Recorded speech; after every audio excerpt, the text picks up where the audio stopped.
And that is a trapdoor spider. They will bite you.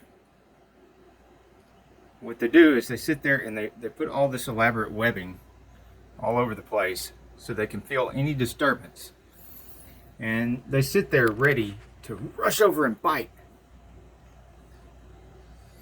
And so if they feel a slight disturbance, that's what's going to happen. Rush over and bite. If they feel a large disturbance, they'll rush down in this little hole. You may not be able to see it in camera, but it's like a vortex looking hole right behind him. And he'll run down in there and hide. And then if, let's say you're not paying attention, you put your hand up here and you're resting your hand up there while you're working with your other hand over here.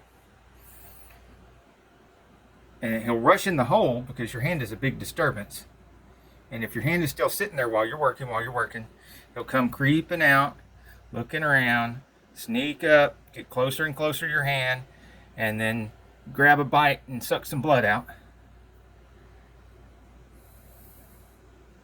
And then run back down in his hole. Next thing you know, you got all purple and yellowy skin. So this is one of the reasons I say, do not do anything I do in my videos. Do not even do anything I talk about in my videos. Because you could end up burnt, bruised, and bleeding. And oh yeah, spider bit. Or worse, you could wake up in the hospital. I've done it more than a couple of times. Woo! See him jump down in that hole? See, he went down in there. Can't even see him. Don't even know he's there.